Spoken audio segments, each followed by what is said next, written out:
Are the Vancouver Canucks on the verge of making a blockbuster trade that could change everything? Rumors are swirling about a significant acquisition that could bolster our defense and add firepower to our lineup. With the clock ticking and the trade deadline approaching, the stakes have never been higher for our beloved team. Stick around to find out what this could mean for our playoff hopes, and don't forget to subscribe and hit that like button to stay in the loop with all the latest Canucks news. Are the Vancouver Canucks gearing up for a significant trade that could change the course of their season? The buzz is electric as the team seeks to strengthen its defensive lineup, particularly with the need for a top-4 defenseman and a scoring winger. With management's history of making early trades, it feels like this could be the moment we've all been waiting for. Let's dive into the latest developments and what they might mean for the Canucks' playoff aspirations. Reports are swirling that the Canucks are actively pursuing a top-4 defenseman, especially with Filip Hronek sidelined for an extended period, but expected to return this season. The urgency to add depth on the blue line has never been more pronounced. Jim Rutherford and Patrick Ulven are known for their willingness to make bold moves, and it seems they're strategizing to enhance the roster as we speak. The stakes are high, and the outcome of these decisions could have a profound impact on our chances this season. One name generating buzz is Ivan Provorov from the Columbus Blue Jackets. As a UFA, he could be a valuable asset before the trade deadline. However, there's an interesting twist. Provorov appears to be open to staying in Columbus long-term, particularly due to family ties in the area.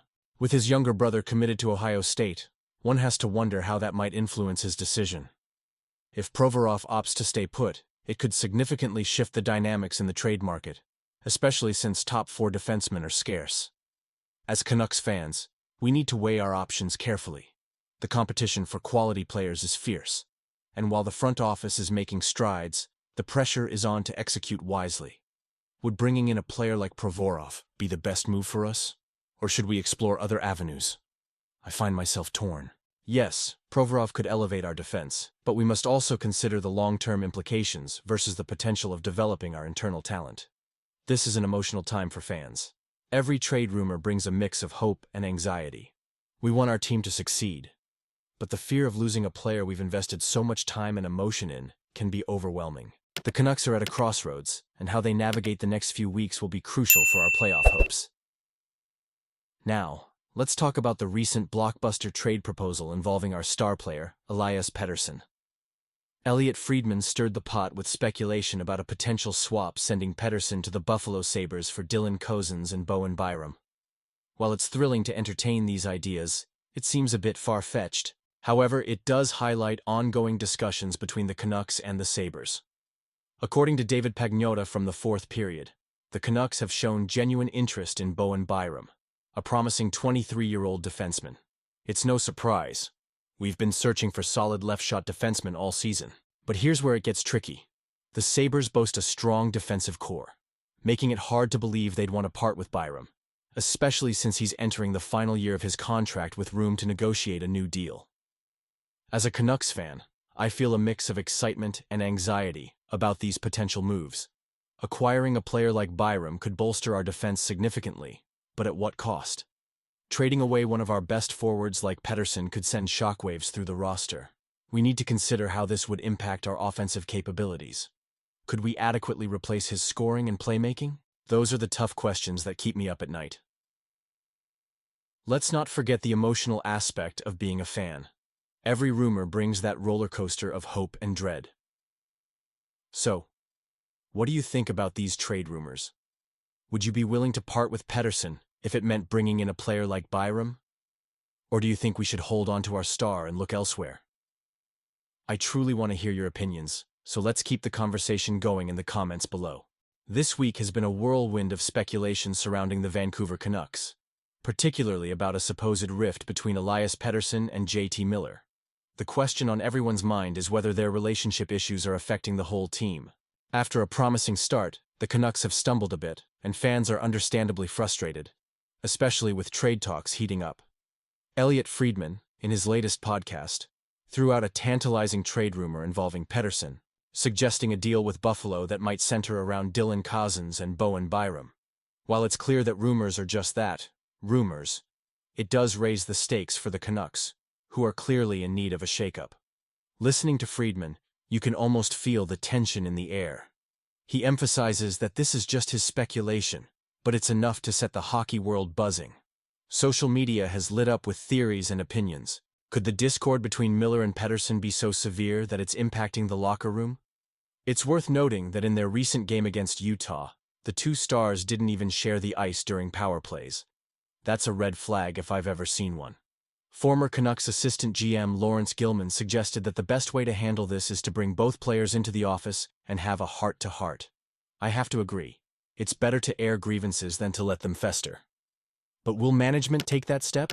Pierre LeBrun chimed in, hinting that the Canucks are actively looking for a top-4 defenseman and possibly even a winger.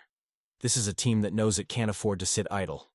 With Jim Rutherford at the helm, the Canucks have a history of making moves ahead of the trade deadline, and it seems that urgency is palpable right now.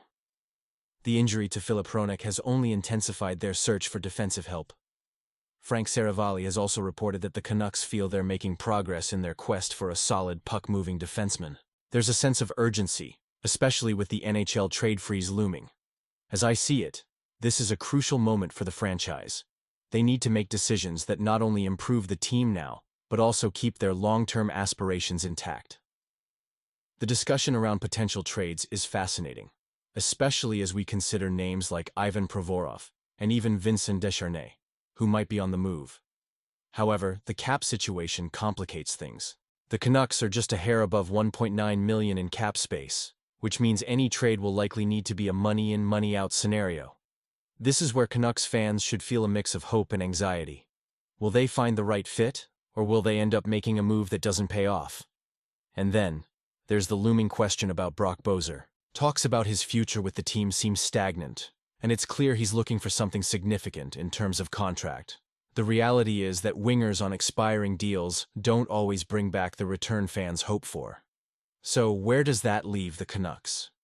It's a delicate balancing act, and I can't help but feel a bit uneasy about it. What about Pettersson?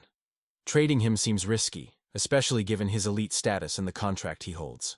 Sure, if they were to move him, acquiring a second-line center and a top-4 defenseman would be a fair return. But let's be real. Should they even consider it? I'm torn. On one hand, it could solve some immediate issues. On the other, it might just create more chaos. The Canucks find themselves at a crossroads. Currently sitting 14th in power rankings, it's clear they need to step up their game. Their struggles in transition and lack of scoring chances off the rush are glaring weaknesses. Coach Rick Toche has pointed out that some players need to be more emotionally invested, and that's a call to action. So, what do you think? Is this the right path for the Canucks? Are they making the right moves, or is it time to hit the reset button? I want to hear your thoughts down in the comments. What do you expect from this team moving forward? Let's keep the conversation going. Don't forget to like, share, and subscribe to the channel for all your Canucks updates. And be sure to hit that notification bell so you won't miss any of the latest news.